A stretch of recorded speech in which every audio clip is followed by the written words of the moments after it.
It started like any other diplomatic reset, measured, procedural, almost boring. Mark Carney, the former central banker turned wartime prime minister, had requested a rare special session at the United Nations General Assembly. That move alone required a majority of member states to agree even to sit down. 112 nations voted yes. Only 3 voted no, the United States, plus 2 microstates that historically follow Washington's lead on procedural motions. The world was already sending a signal before Carney spoke a single word. When he did speak, he delivered 47 minutes of what can only be described as forensic accounting.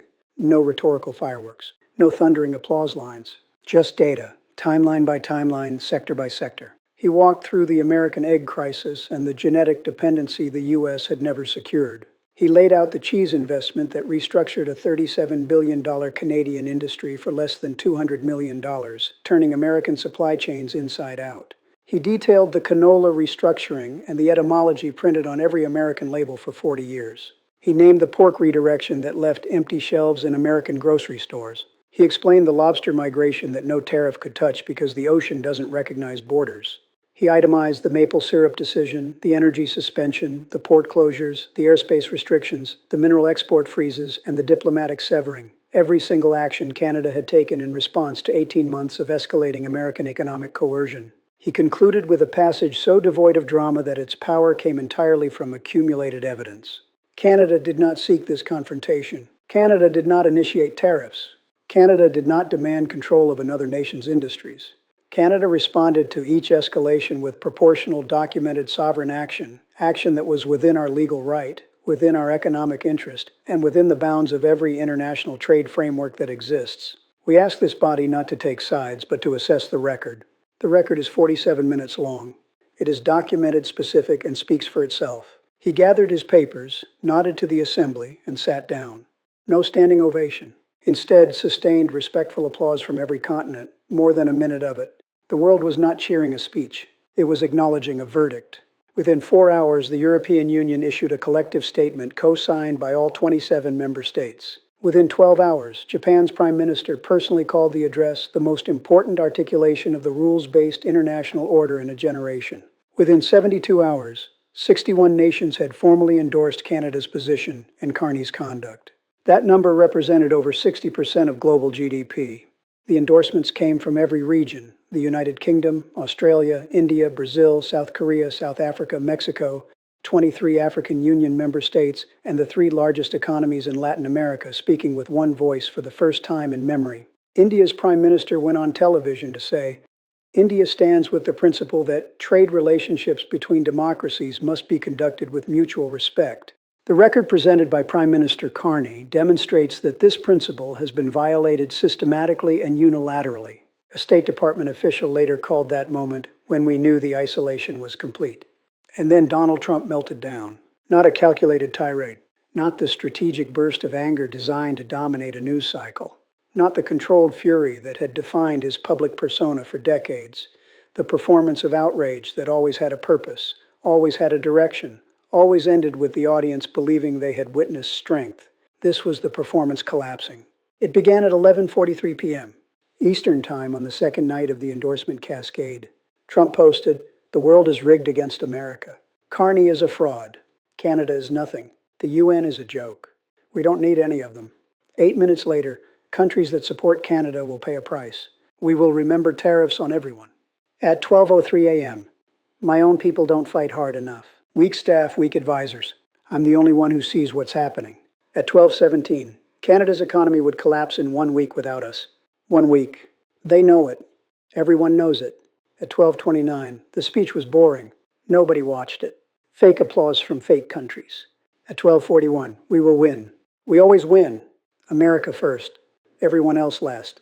6 posts in 58 minutes, escalating in desperation, contradicting itself in real time. You cannot simultaneously claim nobody watched the speech and that the countries that responded to it will pay a price. You cannot simultaneously claim Canada is nothing and that Canada's collapse would take 1 week because nothing does not require a timeline for collapse.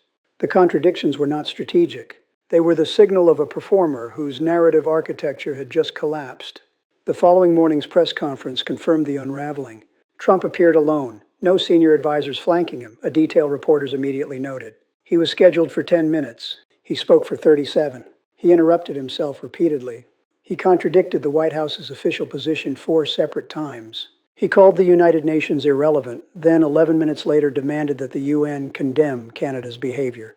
He called Carney a nobody, then 7 minutes later described him as the most dangerous leader in the Western world.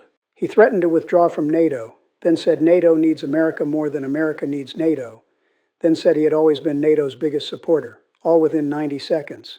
3 networks, CNN, MSNBC, and the BBC, cut away from the press conference before it ended. One anchor explained on air, "We are cutting away because the statements being made are internally contradictory, and we believe continuing to broadcast them without context would misinform our audience." It was the first time American networks had stopped carrying a presidential press conference live. The decision itself was a verdict. When reporters caught up with Carney the next day at a bilateral meeting in Ottawa with the Japanese Prime Minister, where the two leaders had just signed an expanded trade framework accelerated specifically because of the American confrontation, they asked for his reaction. A Reuters correspondent asked, "Prime Minister, the President has issued dozens of statements in the past 3 days, many of them contradictory. How do you interpret what's happening?" Carney paused. His expression was not triumphant. It was diagnostic, the look of a central banker who has confirmed a condition long suspected but only now visible. He said 12 words. He's not losing to Canada. He's losing to everyone. And he knows it. Those 12 words became the headline on every major outlet within an hour. He knows it turned into the 3-word summary of the entire confrontation. The acknowledgement that the meltdown was not confusion, but clarity, not blindness, but sight. The awareness of loss was the collapse. Warren Buffett, watching from Omaha with the calm of someone who had seen identical patterns destroy CEOs and board chairs for 7 decades, told a small group of investors that the meltdown was the most predictable event of the entire confrontation. He explained, "I've watched CEOs melt down when the board turns against them. The pattern is always identical. First, they attack board members individually, questioning loyalty, competence, motives. Then they attack the process, claiming the vote was rigged, the meeting was unfair. Then they attack the institution itself, claiming the board doesn't matter, the company doesn't need governance, they built everything alone. Then they contradict themselves, claiming simultaneously that the board is irrelevant and that the board's decision is the greatest injustice in corporate history. That contradiction is the terminal sign. The cognitive architecture has collapsed. What remains is not leadership. It is noise." Buffett's deeper point connected the meltdown to the theme of performance versus negotiation. A negotiator adapts when the situation changes. A performer collapses when the audience leaves. 61 nations endorsing Carney's position is not an audience walking out. It is an audience walking out and telling the performer on their way to the door exactly why they are leaving.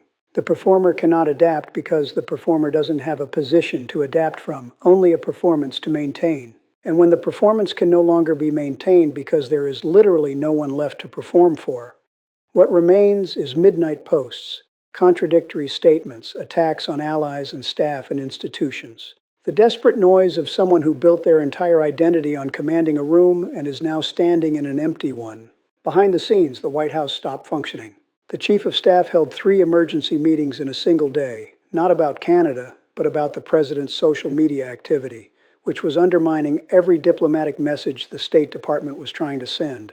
The Secretary of State's office issued formal communications to 23 allied nations, assuring them that tariffs on everyone was not a policy statement, an unprecedented act of the nation's chief diplomat, formally contradicting the nation's chief executive on the record with allied governments. Staff departures accelerated. 3 mid-level trade advisors resigned within 48 hours, each citing some variation of the same assessment. The administration was no longer capable of conducting policy-driven trade negotiations. A senior National Security Council official requested a transfer to a non-policy role, telling colleagues that there is no policy to advise on, there is only reaction to manage, and the reactions are no longer manageable. One departing official wrote in a resignation letter that was published in full by 3 major newspapers. "I did not resign because I disagree with the President's trade policy. I resigned because there is no trade policy. There is only a mood." The international fallout was immediate and structural. Trade agreements that had been in exploratory stages between Canada and a dozen nations were fast-tracked to completion during the meltdown week. The EU-Canada Comprehensive Economic and Trade Agreement was amended again to include emergency provisions, automatically activating enhanced preferential terms if American trade policy further destabilizes the rules-based system. Japan, South Korea, and Australia announced a joint Pacific trade framework with Canada that explicitly excluded the United States, the first major Pacific trade agreement in decades from which America was absent, not by choice, but by exclusion. A Japanese trade official described it as insurance against American unpredictability. The word unpredictability, appearing in the formal text of an international trade agreement, was itself a diplomatic milestone. Polling conducted within 10 days showed numbers that represented not a political setback, but a structural collapse in public confidence. When asked whether they believed the president was in control of the trade confrontation with Canada, only 26% of Americans said yes, the lowest confidence rating on any single policy issue recorded during the administration. Among independent voters, the number was 19%. Among Republican voters under 45, it was 31%. The most structurally significant number came from a new question pollsters had never asked before because the premise had never been relevant. Do you believe the president is psychologically equipped to manage this crisis? 41% said no. 32% said they were unsure. 27% said yes. When 68% of the American public either believes or suspects their president is not psychologically equipped to manage a crisis, the crisis has moved beyond policy and into the category of institutional confidence, the category where presidencies do not recover. Republican senators who had maintained public loyalty through 18 months of escalation, through commodity crises, through the walkout, through the not a real country remarks, found that the meltdown offered no deflection. 7 Republican senators issued statements in the 48 hours following the press conference. None attacked the president directly, but each called for a new approach to the Canadian relationship and leadership that reflects the gravity of the moment. The word leadership appeared in every statement. It was a public acknowledgement that what they were witnessing was not leadership, and a public plea for someone somewhere to provide it. American diplomatic staff faced the most professionally devastating week of the confrontation. Multiple ambassadors reported that allied foreign ministries were no longer scheduling substantive bilateral meetings with American counterparts, preferring instead to route diplomatic communication through multilateral channels where U.S. isolation would be less visible. One career diplomat with over 20 years of service said anonymously, "I've served through difficult presidencies. I've defended policies I disagreed with. I've maintained relationships during periods of tension.